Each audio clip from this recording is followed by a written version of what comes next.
नमस्कार, मैं हूँ रागनी वर्मन और आप देख रहे हैं राष्ट्रीय जगत विजन न्यूज। अंबिकापुर में सहकारी बैंक में किसानों के नाम पर हुए फर्जीवाड़े को रोकने के लिए अब इसकी जांच आर्थिक अपराध अन्वेषण शाखा यानी ईओडब्ल्यू के द्वारा की जाएगी, जिसकी जानकारी अध्यक्ष केदार गुप्ता ने दी। उन्होंने कहा कि जल्द कार्रवाई होगी, लेकिन इस मामले की जांच कर रहे अधिकारी का पदभार 31 जनवरी को खत्म होने जा रहा है। ऐसे में सवाल उठ रहा है कि यह जांच अब तक क्यों नहीं हुई। वहीं राजनांदगांव में भी ऐसी एक गड़बड़ी सामने आई, लेकिन अधिकारी पर कोई आंच नहीं आई। बाकायदा अधिकारी अभी भी अपने पद पर विद्यमान है।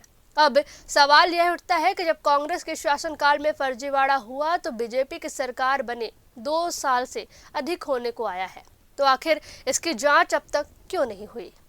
इस मामले को लेकर अंबिकापुर के किसानों को प्रदर्शन क्यों करना पड़ा? किसानों के नाम से फर्जी लोन और लगभग 43 करोड़ रुपए का गबन किया गया। अपेक्स बैंक के अध्यक्ष केदार गुप्ता को इसकी जानकारी भी है, लेकिन इसकी जांच को लेकर इतनी ढिलाई क्यों की जा रही है?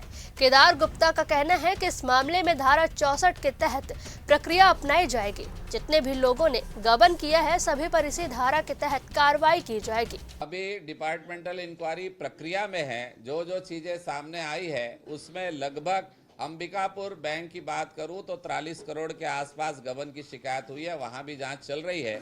और अपेक्स बैंक के बरमकेरा में 9 करोड़ 38 लाख रुपए गबन की जानकारी आई, उसमें भी जांच चल रही है। और जो रिकवरी की बात है उसमें जो सहकारिता का नियम है कि धारा 64 में उसकी रिकवरी होती है और उसके लिए भी पूरा प्लान किया जा रहा है। जितने ज़्यादा अधिकारी कर्मचारी और उसमें जो लोग संलिप्त हैं वो सब के ऊपर धारा 64 की कार्रवाई करके उनसे इसकी वसूली की जाएगी। बैंक में हुई तमाम गड़बड़ियों की जांच अब आर्थिक अपराध अन्वेषण शाखा ईओडब्ल्यू के हवाले की जाएगी। अब देखना है कि यह घोषणा जमीनी स्तर पर कितनी कारगर होती है या फिर यह सिर्फ एक बतौलबाजी बनकर रह जाएगी। फिलहाल इस खबर में बस इतना ही। देश प्रदेश की खबरों से अपडेटेड रहने के लिए हमारे चैनल को सब्सक्राइब करें और नए खबरों के नोटिफिकेशन के लिए बेल आइकॉन जरूर दबाएं। नमस्कार।